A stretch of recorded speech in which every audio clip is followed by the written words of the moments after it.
हर हर महादेव सभी मित्रों को। Welcome to electronic study YouTube channel. सभी को सुप्रभात।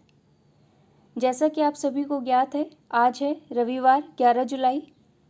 तो आज हम 1 जुलाई से लेकर 10 जुलाई तक जितना भी करंट अफेयर हम लोगों ने पढ़ लिया है उसका आज हम एक बार रिवीजन करेंगे पूरा। तो वीडियो में लास्ट तक बने रहिएगा। चलिए शुरू करते हैं आज का अपना सेशन और देखते हैं पहला करंट अफेयर। भारतीय अंतरिक्ष अनुसंधान इसरो ने यह घोषणा की है कि वह पहले मानव रहित गगनयान का प्रक्षेपण इस साल दिसंबर तक करेगा। हालांकि इसका प्रक्षेपण 2020 में ही होना था, परंतु कोविड के चलते इसमें 1 वर्ष की देरी हो गई है। अब इस गगनयान का उद्देश्य क्या होगा? तो इसका उद्देश्य होगा भारतीय अंतरिक्ष यान के जरिए मानव को पृथ्वी की सबसे निचली कक्षा में भेजना और उन्हें पुनः धरती पर सुरक्षित वापस लाना। अब यहाँ पर इसरो की बात हुई है तो इसके बारे में जान लेते हैं। इसका पूर्ण रूप है इंडियन स्पेस रिसर्च ऑर्गेनाइजेशन, जिसके हेडक्वार्टर बेंगलोर कर्नाटक में स्थित हैं।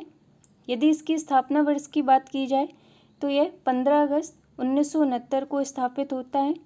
और ये अपना प्रक्षेपण कहाँ से करता है? तो ये अंतरिक्ष बंदरगाह सतीश धवन अंतरिक्ष केंद्र श्रीहरिकोटा आंध्र प्रदेश से प्रक्षेपण करता है। यदि वर्तमान की बात की जाए तो वर्तमान में इसरो के प्रमुख हैं डॉक्टर के सिवन। और ये किस ध्येय पर कार्य करता है? तो मानव जाति की सेवा में अंतरिक्ष प्रौद्योगिकी। तो इसरो के विषय में ये सारे तथ्य आप ध्यान रखिएगा। अगला है रक्षा अनुसंधान और विकास संगठन DRDO ने अग्नि सीरीज की नई मिसाइल अग्नि प्राइम का सफल परीक्षण किया है। यदि आपसे पूछा जाए इस अग्नि प्राइम का विकास किसने किया है, यानी इसको विकसित किसके द्वारा किया गया है, तो DRDO के द्वारा किया गया है। और इसकी बात की जाए अगर कि मारक क्षमता कितनी होगी तो 1000 से 2000 किलोमीटर तक की इसकी मारक क्षमता है। अग्नि प्राइम को निर्माण कैसे किया गया है? तो 4000 किलोमीटर की रेंज वाली अग्नि 4 और 5000 किलोमीटर की रेंज वाली अग्नि 5 को मिलाकर इसका निर्माण किया गया है। फिर हमने देखा था केंद्र सरकार ने हाल ही में अटॉर्नी जनरल के वेणुगोपाल का कार्यकाल 1 साल के लिए फिर से बढ़ा दिया है। इसी प्रकार अब वेणुगोपाल अपने पद पर 30 जून 2022 तक बने रहेंगे। हालांकि इससे पहले भी इनका 1 वर्ष के लिए कार्यकाल बढ़ाया गया था 2020 में। और यदि बात की जाए इन्होंने अटॉर्नी जनरल के रूप में शपथ कब ली थी, तो ये हमारे 15वें नंबर के अटॉर्नी जनरल हैं जिन्होंने 1 जुलाई 2017 को शपथ ली थी। अब बात हुई अटॉर्नी जनरल की, तो इसके बारे में जान लेते हैं। यह भारत सरकार का मुख्य कानूनी सलाहकार होता है या भारतीय उच्चतम न्यायालय में सरकार का प्रमुख वकील होता है। यदि आपसे पूछा जाए अटॉर्नी जनरल की नियुक्ति किसके द्वारा होती है, तो राष्ट्रपति के द्वारा होती है। और संविधान के अनुच्छेद 76 में अटॉर्नी जनरल का उल्लेख किया गया है। और यदि कार्यकाल की बात की जाए तो इसकी कोई अवधि निश्चित नहीं होती है। यह राष्ट्रपति के प्रसाद पर्यंत कार्य करता है, यानी राष्ट्रपति जब तक चाहे इन्हें अपने पद पर बनाए रख सकता है। अगला था राष्ट्रीय सांख्यिकी दिवस। हम 29 जून को ऑब्जर्व करते हैं। इसका उद्देश्य क्या होता है? तो प्रसिद्ध भारतीय वैज्ञानिक एवं सांख्यिकीविद PC महालनोबिस के आर्थिक योजना और सांख्यिकी के क्षेत्र में अद्वितीय योगदान देने के सम्मान में प्रत्येक वर्ष हम 29 जून को राष्ट्रीय सांख्यिकी दिवस के रूप में मनाते हैं। अगला है भारतीय महिला क्रिकेटर अंशुला राव पर डोप टेस्ट में फेल हो जाने पर 4 साल का प्रतिबंध लगा दिया गया है। नेशनल एंटी डोपिंग एजेंसी यानी नाडा द्वारा 2 सैंपल की टेस्टिंग में फेल हो जाने के बाद ये फैसला लिया गया है। अब यदि नाडा की बात की जाए तो इसकी स्थापना सोसाइटी रजिस्ट्रेशन एक्ट 1860 के तहत वर्ष 2005 में की जाती है। यदि हेडक्वार्टर की बात की जाए तो नाडा के मुख्यालय नई दिल्ली में स्थित है। और इसका चेयरमैन कौन होता है? तो ये मिनिस्ट्री ऑफ स्पोर्ट्स यानी कि जो खेल मंत्री होता है वो सदैव नाडा का चेयरमैन होता है। और इसका मोटो क्या है? तो प्ले फेयर इसका मोटो है। और यदि बात की जाए वर्तमान में नाडा के ब्रांड एम्बेसडर कौन है, तो ये सुनील शेट्टी नाडा के ब्रांड एम्बेसडर हैं। अगला हमने पढ़ा था मध्य एशिया में तुर्कमेनिस्तान की राजधानी अशगाबाद को विदेशी कामगारों के लिए दुनिया का सबसे महंगा शहर घोषित किया है। और यदि इसमें देखते हैं कास्ट ऑफ लिविंग सर्वे में कंसल्टेंसी फर्म मर्सर द्वारा इसे शीर्ष स्थान पर रखा गया है। और यदि आपसे पूछा जाए इसमें दूसरे स्थान पर कौन रहा है, तो हांगकांग रहा है और तीसरे पर लेबनान बेरूत रहा है। और इसको किस आधार पर सबसे महंगा बताया गया है, तो आवास, भोजन, परिवहन खर्चों के आधार पर अशगाबाद को विदेशी कामगारों के लिए दुनिया का सबसे महंगा शहर घोषित किया गया है। अगला है जमशेदजी टाटा, जो कि टाटा समूह के संस्थापक थे। इनको पिछली सदी के विश्व के सबसे बड़े दानी व्यक्ति के रूप में नामित किया है। जमशेदपुर में Tata iron and steel works company यानी टिस्को के ये संस्थापक थे। और यदि बात की जाए जमशेदजी टाटा की, तो इन्हें भारतीय उद्योग का जनक भी माना जाता है।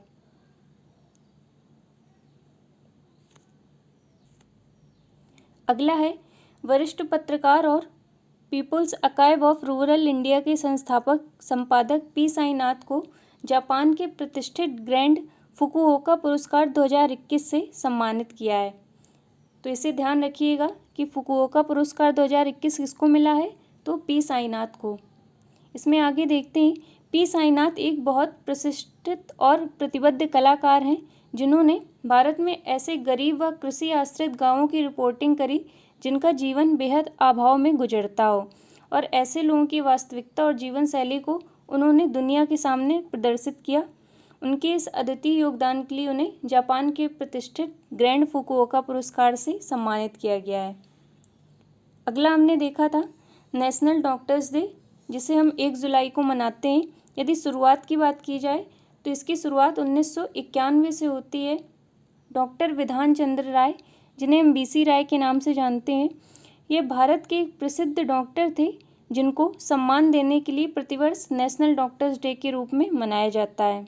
यदि इनके जन्म की बात की जाए तो 1 जुलाई 1882 को पटना के खजांची में इनका जन्म होता है, और ये पश्चिम बंगाल के दूसरे मुख्यमंत्री भी रह चुके हैं। और मैं आपको बता दूं कि साइंस के क्षेत्र में बीसी राय पुरस्कार भी दिया जाता है। अगला है महाराष्ट्र सरकार ने दुनिया की सबसे बड़ी प्लाज्मा योजना की शुरुआत की है। इसके तहत कोरोना वायरस से प्रभावित सभी गंभीर रोगियों को 200 मिलीलीटर प्लाज्मा की 2 डोज मुफ्त में दी जाएंगी। सरकार ने इस योजना के लिए मुख्यमंत्री राहत कोष से 16.65 करोड़ रुपए दिए हैं। अगला था इंटरनेशनल एस्टेरॉयड डे, हम 30 जून को ऑब्जर्व करते हैं। यदि बात की जाए इसकी शुरुआत किसके द्वारा होती है, तो संयुक्त राष्ट्र के द्वारा 30 जून 2017 से इसको मनाते हुए चले आ रहे हैं। और एस्टेरॉयड के खतरे को लेकर जागरूकता बढ़ाने के लिए हम प्रत्येक वर्ष इंटरनेशनल एस्टेरॉयड डे मनाते हैं। यदि एस्टेरॉयड बेल्ट की बात की जाए तो ये मंगल और बृहस्पति के बीच में स्थित होती है। अगला है हाल ही में केंद्रीय सतर्कता आयुक्त सुरेश एन पटेल को नियुक्त किया है। यदि आपसे पूछा जाए कि सुरेश एन पटेल से पहले कौन थे, तो संजय कोठारी इनसे पहले केंद्रीय सतर्कता आयुक्त थे। अब यहाँ पर केंद्रीय सतर्कता आयोग यानी सेंट्रल विजिलेंस कमीशन की बात हुई है, तो इसके बारे में जानते हैं। भारत सरकार के विभिन्न विभागों के अधिकारियों व कर्मचारियों से संबंधित भ्रष्टाचार नियंत्रण की ये एक सर्वोच्च संस्था है, जिसका गठन 11 फरवरी 1964 को होता है, और इसकी स्थापना संथानम समिति की सिफारिश पर भ्रष्टाचार रोकने से संबंधित सुझाव देने के लिए होती है। अगला है हाल ही में सर्वोच्च न्यायालय ने सभी राज्यों और केंद्र शासित प्रदेशों को 31 जुलाई 2021 तक one nation one ration card ONORC प्रणाली लागू करने का निर्देश दिया है। केंद्र सरकार ने राष्ट्रीय खाद्य सुरक्षा अधिनियम 2013 के तहत one nation one ration card योजना देश भर में लागू की थी। इसके तहत होगा क्या, तो जो कार्ड धारक व्यक्ति होगा वे देश में किसी भी स्थान पर हो, वे अपने लिए राशन ले सकता है। अगला था भारत के मुख्य न्यायाधीश NV रमन्ना ने सुप्रीम कोर्ट के पूर्व न्यायाधीश आर.वी. रविंद्रन की पुस्तक anomalies in law and justice का विमोचन किया है। और यदि बात की जाए एन.वी. रमन्ना की, तो ये 48 नंबर के हमारे चीफ जस्टिस ऑफ इंडिया हैं। यदि आपसे पूछा जाए कि इनसे पहले यानी कि 47वें नंबर के मुख्य न्यायाधीश कौन थे, तो वे थे शरद अरविंद बोबड़े। तो इनका नाम आप ध्यान रखिएगा। अगला देखते हैं। प्रकाश जावड़ेकर ने इंदौर के पीथमपुर में स्थित एशिया के सबसे लंबे हाई स्पीड टेस्ट ट्रैक का उद्घाटन किया है। यदि आपसे पूछा जाए इसकी लंबाई कितनी है, तो 11.3 किलोमीटर इसकी लंबाई है। और ये ट्रैक एशिया का सबसे लंबा व दुनिया का सबसे 5वां बड़ा ट्रैक होने वाला है। अगला है, आईसीसी की तरफ से जारी ताज़ा रिपोर्ट के अनुसार न्यूजीलैंड के कप्तान केन विलियमसन टेस्ट क्रिकेट की दुनिया में नंबर 1 बल्लेबाज बन गए हैं। यदि बात की जाए भारतीय कप्तान विराट कोहली की, तो ये 4थे स्थान पर हैं, रोहित शर्मा 6वें स्थान पर हैं और ऋषभ पंत 7वें स्थान पर हैं।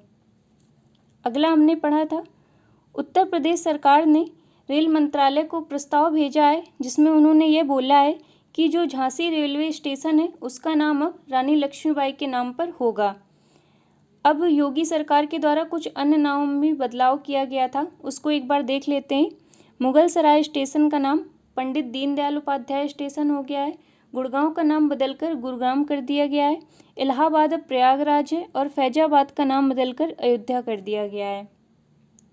अगला है, उत्तर प्रदेश के नए पुलिस महानिदेशक यानी डीजीपी के रूप में वरिष्ठ आईपीएस ऑफिसर मुकुल गोयल को नियुक्त किया गया है। अगला है, नीति आयोग के सीईओ अमिताभ कांत का कार्यकाल 1 साल के लिए बढ़ा दिया गया है और इसी के तहत ये जून 2022 तक अपने पद पर बने रहेंगे। अब यहाँ पर बात हुई है नीति आयोग की, तो इसकी स्थापना 1 जनवरी 2015 को योजना आयोग के स्थान पर होती है और ये एक गैर संवैधानिक निकाय है। इस बिंदु को आप ध्यान रखिएगा, महत्वपूर्ण है। ये संवैधानिक नहीं है बल्कि गैर संवैधानिक निकाय है। यदि बात की जाए नीति के पूर्ण रूप की, तो इसका होता है national institution for transforming India. यदि अध्यक्ष की बात की जाए नीति आयोग की, तो इसका अध्यक्ष सदैव देश का प्रधानमंत्री होता है। तो वर्तमान में नरेंद्र मोदी इसके अध्यक्ष हैं।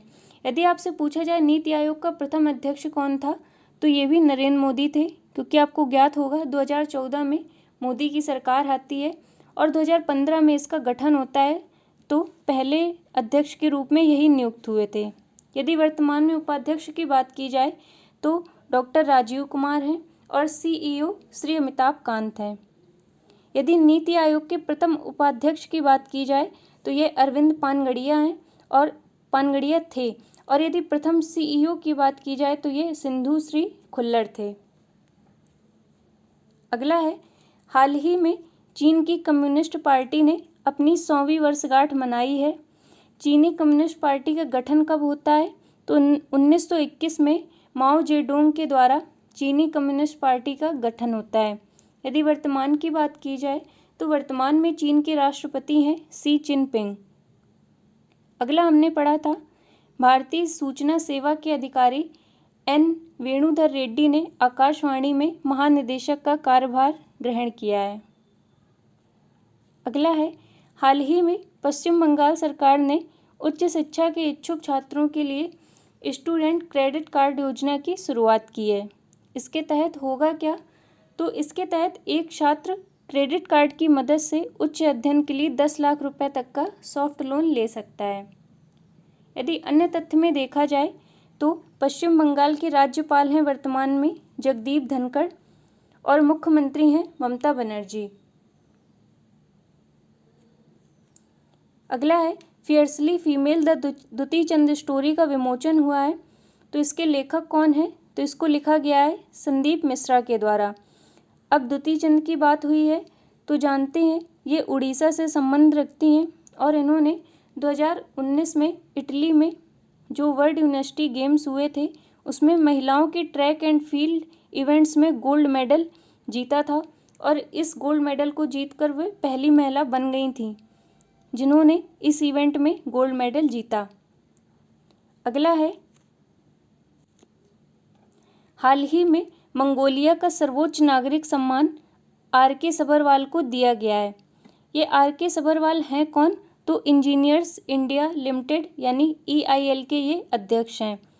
और यदि आपसे पूछा जाए इस अवार्ड का नाम क्या है, तो the order of polar star, ये मंगोलिया का सर्वोच्च नागरिक सम्मान होता है। ये दिया क्यों जाता है? तो जो व्यक्ति अपनी उत्कृष्ट मेहनत, बुद्धि व ईमानदारी के साथ मंगोलिया की समृद्धि में अमूल्य योगदान देता है, उस व्यक्ति को the order of polar star से सम्मानित किया जाता है।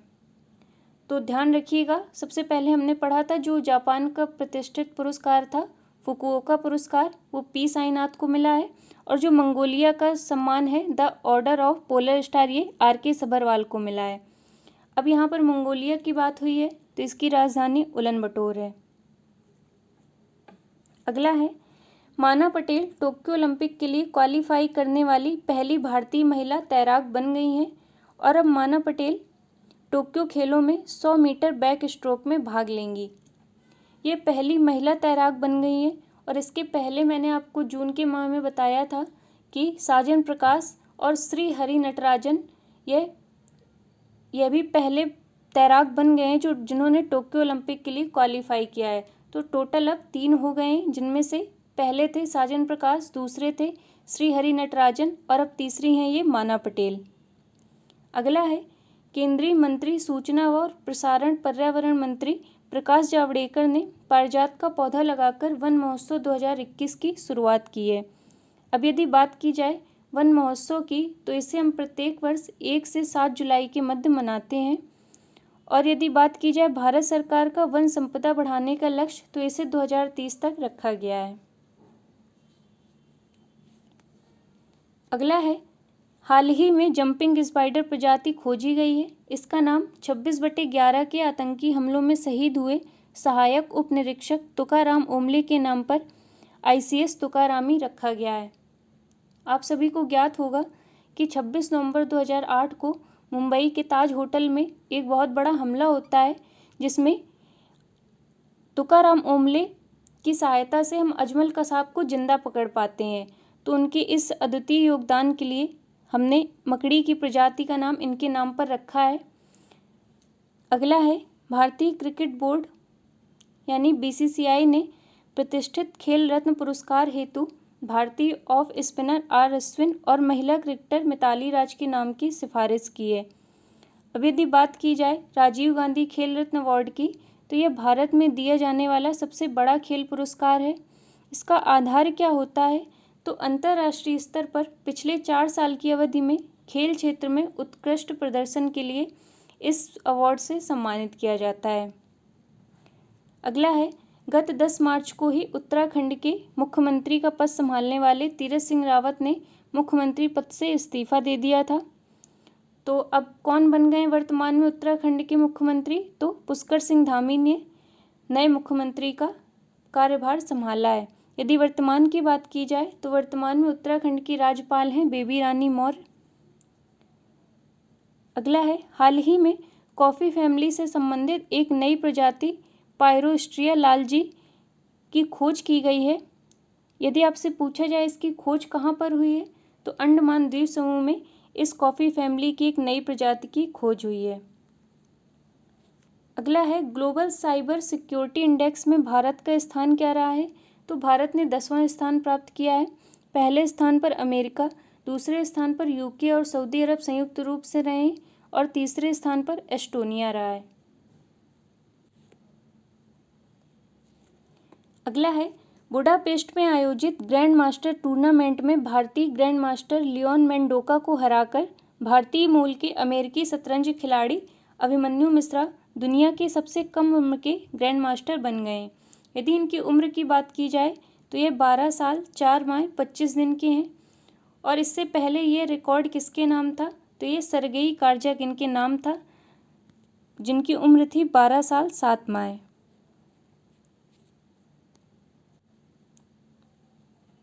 पुष्कर सिंह धामी वाला मैंने पॉइंट आपको बता दिया है। अगला देखते हैं शीर्ष para high jumper Mariyappan Thangavelu को टोक्यो पैरा ओलंपिक में भारतीय दल का ध्वजवाहक नामित किया गया है। अगला है WHO ने 70 साल के प्रयास के बाद चीन को मलेरिया मुक्त घोषित कर दिया है। अब यदि WHO की बात हुई है तो जानते हैं इसकी स्थापना 7 अप्रैल 1948 को होती है और इसके मुख्यालय जिनेवा स्विट्जरलैंड में स्थित है। अगला है, भारत के द्वारा हाल ही में एक ड्रोन डिफेंस सिस्टम का निर्माण किया गया है जिसका नाम रखा है इंद्रजाल, और यह देश का पहला स्वदेशी ड्रोन डिफेंस सिस्टम होगा।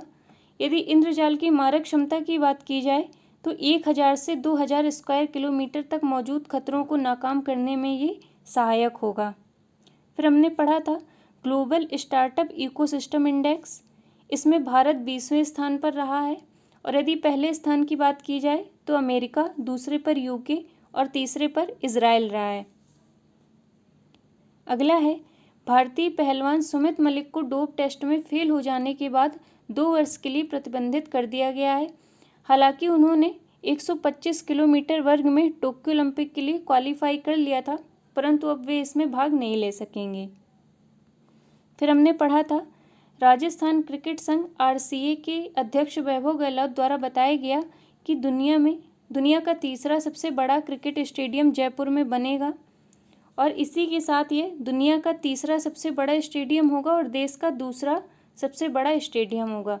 यदि विश्व की बात की जाए तो विश्व में सबसे बड़ा स्टेडियम है नरेंद्र मोदी क्रिकेट स्टेडियम, जो अपने भारत देश के अहमदाबाद में स्थित है। यदि इसकी क्षमता की बात की जाए तो ये 1,10,000 दर्शकों की क्षमता रखता है। अगला है सिरसा बांदला, जो कि आंध्र प्रदेश के गुंटूर की रहने वाली हैं।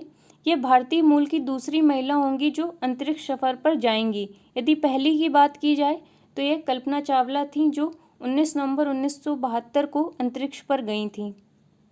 फिर हमने पढ़ा था निशानेबाजी विश्व कप में राही सरनोबत ने 25 मीटर पिस्टल स्पर्धा में गोल्ड जीता है, और इसी के साथ ये ओलंपिक के लिए क्वालिफाई कर चुकी हैं। उसके बाद हमने एक बुक देखी थी lady doctors the untold story of India's first women in medicine. इसको लिखा गया है कविता राव के द्वारा। फिर है हाल ही में केंद्र सरकार द्वारा नागालैंड को अशांत क्षेत्र घोषित कर दिया गया है। इसे विवादास्पद अफस्पा कानून वहाँ पर बना रहेगा। अब ये अफस्पा कानून है क्या? तो इस कानून के तहत सुरक्षा बलों को कहीं भी अभियान चलाने और किसी भी व्यक्ति को पूर्व वारंट के बिना ही गिरफ्तार करने का अधिकार होगा। फिर हमने देखा था कि फार्मूला 1 ड्राइवर मैक्स वेरस्टैपेन ने ऑस्ट्रेलियन ग्रैंड प्रिक्स F1 की रेस जीती है, और इसी के साथ इन्होंने 20 जून से 4 जुलाई के मध्य में 3 रेस लगातार जीत ली हैं। उसके बाद हम पढ़े थे भारतीय कप्तान मिताली राज भारतीय अंतर्राष्ट्रीय क्रिकेट में सर्वाधिक रन बनाने वाली क्रिकेटर बन गई हैं। अगला है वर्ल्ड जूनोसिस डे, जो हम 6 जुलाई को ऑब्जर्व करते हैं। अब ये जीनोटिक डिजीज़ होती क्या है? तो ऐसे संक्रामक रोग जो जानवरों से मनुष्यों में और मनुष्यों से जानवरों में फैलते हैं।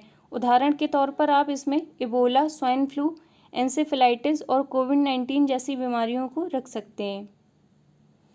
अगला है हाल ही में देवेंद्र झांझड़िया ने टोक्यो पैरालंपिक्स के लिए राष्ट्रीय चयन ट्रायल में विश्व रिकॉर्ड बनाया और टोक्यो पैरालंपिक्स के लिए क्वालिफाई कर लिया है। यदि आपसे पूछा जाए देवेंद्र झांझड़िया का संबंध किस खेल से है, तो यह भाला फेंक से संबंध रखते हैं। अगला है कर्नाटक के KSR बेंगलुरु स्टेशन पर देश का पहला movable fresh water tunnel aquarium खोला गया है, और इसे अमेजन नदी की अवधारणा पर बनाया गया है। फिर हमने पढ़ा था केंद्र सरकार ने LIC अध्यक्ष की सेवानिवृत्ति आयु 60 वर्ष से बढ़ाकर 62 वर्ष कर दी है। अगला है photo sharing social media platform Instagram पर सबसे ज़्यादा कमाई करने वाले भारतीय सेलिब्रिटी बन गए हैं टीम इंडिया के कप्तान विराट कोहली। आप लोगों को आज मैं ज़्यादा डिटेल में इसलिए नहीं बता रही हूँ क्योंकि ये रिवीजन सेशन के तौर पर ले रहे हैं। इससे पहले के सेशंस में जब भी मैंने आपको ये सब पढ़ाया है तो पूरा डिटेल में बताया था। अगला देखते हैं हाल ही में भारतीय कृषि अनुसंधान परिषद द्वारा हरित धारा नाम के एक एंटी मिथेनोजेनिक फीड सप्लीमेंट का निर्माण किया गया है, जिसका उद्देश्य होगा मवेशियों द्वारा मीथेन का उत्सर्जन कम करना। फिर है साल्ट नामक कार्यक्रम, जिसका पूर्ण रूप है सपोर्टिंग आंध्राज लर्निंग ट्रांसफॉर्मेशन। इसको आंध्र प्रदेश सरकार के द्वारा शुरू किया गया है। अगला है 23 जुलाई से शुरू हो रहे टोक्यो ओलंपिक्स में भारतीय दल के ध्वजवाहक के रूप में मैरी कॉम व मनप्रीत सिंह को नामित किया गया है। यदि पूछा जाए इनका संबंध किन किन खेलों से है, तो मैरी कॉम 6 बार की विश्व चैंपियन मुक्केबाज हैं और मनप्रीत सिंह पुरुष हॉकी टीम के कप्तान हैं। अगला है हाल ही में चीन ने एक नए मौसम उपग्रह FY-3E का सफलतापूर्वक प्रक्षेपण किया है। इसका कार्य क्या होगा, तो यह मौसम के पूर्वानुमानों को बताएगा और इसके साथ साथ समुद्र की सतह के तापमान पर भी निगरानी रखेगा। फिर हमने पढ़ा था इंग्लैंड के तेज गेंदबाज जेम्स एंडरसन ने 1000 विकेट पूरे कर लिए हैं और एंडरसन इस सदी में 1000 विकेट करने वाले 14वें नंबर के गेंदबाज बन गए। अगला है बॉलीवुड के जाने माने दिग्गज अभिनेता दिलीप कुमार का 98 वर्ष की आयु में निधन हो गया है। यदि बात की जाए इनके वास्तविक नाम की, तो यूसुफ खान इनका वास्तविक नाम था, जिन्हें हम बॉलीवुड में ट्रेजेडी किंग के नाम से जानते थे। फिर है भारतीय अंतर्राष्ट्रीय फिल्म महोत्सव 2021। इनका आयोजन गोवा में होगा और ये हमारे 52वें नंबर की भारतीय अंतर्राष्ट्रीय फिल्म महोत्सव होगा। अगला है केंद्रीय मत्स्य पशुपालन और डेयरी मंत्री गिरिराज सिंह ने एक ऑनलाइन पाठ्यक्रम मोबाइल ऐप मत्स्य सेतु को लॉन्च किया है। फिर हमने पढ़ा था इसरो ने देश में शिक्षा के प्रचार प्रसार के लिए सैटेलाइट टीवी कक्षाओं हेतु तकनीकी सहायता के लिए अपनी मंजूरी दे दी है। फिर है हिमाचल प्रदेश के मुख्यमंत्री वीरभद्र सिंह का निधन हो गया है। यदि आपसे पूछा जाए इनका संबंध किस पार्टी से था, तो ये कांग्रेस पार्टी से संबंधित थे। फिर है महाराष्ट्र की राजधानी मुंबई में एवेस्कुलर नेक्रोसिस, जिसे हम बोन डेथ के नाम से जानते हैं, इस बीमारी के लक्षण पाए गए हैं। इसमें होता क्या है, तो इस बीमारी में शरीर के भीतर खून का फ्लो ठीक से न हो पाने के कारण हड्डियां गलने लगती हैं। अगला है उड़ीसा के मुख्यमंत्री नवीन पटनायक ने विजन 2030 के तहत उड़ीसा को स्टील हब ऑफ इंडिया बनाने के लिए उच्च स्तरीय मंजूरी प्राधिकरण से अपनी सहमति जारी कर दी है और इस परियोजना के तहत उड़ीसा में रोजगार के अवसर उपलब्ध कराए जाएंगे। फिर हमने पढ़ा था भारत का पहला समुद्री मध्यस्थता केंद्र गांधीनगर गुजरात में स्थापित किया जाएगा। और यदि वर्तमान की बात की जाए, तो वर्तमान में गुजरात के मुख्यमंत्री हैं विजय रूपानी और राज्यपाल हैं आचार्य देवव्रत। अगला है आंध्र प्रदेश के मुख्यमंत्री YS जगन मोहन रेड्डी ने हाल ही में YSR बीमा योजना की शुरुआत की है और आंध्र प्रदेश में वर्तमान में मुख्यमंत्री, जैसा मैंने आपको बताया, YS जगन मोहन रेड्डी हैं। यदि राज्यपाल की बात की जाए, तो विश्वभूषण हरिचंदन वर्तमान में राज्यपाल हैं, जिन्हें 2021 के कलिंग रत्न पुरस्कार से भी सम्मानित किया गया था। अगला है भारतीय अर्थशास्त्री कौशिक बसु को अर्थशास्त्र के क्षेत्र में उत्कृष्ट योगदान देने के लिए हम्बोल्ट रिसर्च अवार्ड 2021 से सम्मानित किया गया है। फिर हमने पढ़ा था हाल ही में क्यूबा में उष्णकटिबंधीय तूफान एल्सा ने दस्तक दी है। और यदि अन्य तथ्य में देखा जाए, तो अपने भारत में 2021 में सबसे पहले साइक्लोन तौकतई आता है, जिसका प्रभाव हमें केरल, गोवा, महाराष्ट्र, कर्नाटक में देखने को मिलता है। यदि आपसे पूछा जाए इसको नाम किसके द्वारा दिया गया था, तो म्यांमार के द्वारा इसको नाम दिया गया था, जिसका अर्थ होता है एक हाईली वोकल लिजार्ड से, यानी कि शोर करने वाली छिपकली से। फिर आया था साइक्लोन यास, ये उड़ीसा के बालासोर तट पर आया था और इस साइक्लोन का नाम ओमान के द्वारा दिया गया था। फिर है फिच रेटिंग्स ने भारत की GDP विकास दर में सुधार बताते हुए अगले वित्त वर्ष 2021-22 के लिए 12.8% बताया है। हालांकि इससे पहले इस अवधि के लिए उन्होंने ही इसे 11% रहने का अनुमान लगाया था, परंतु अब 2021-22 के लिए इसे 12.8% बताया है। अब ये फिच रेटिंग्स है क्या, तो अमेरिकी क्रेडिट रेटिंग एजेंसी फिच, इसने ग्लोबल इकोनॉमिक आउटलुक प्रकाशित किया है, जिसमें इन्होंने इस प्रकार का अनुमान बताया है।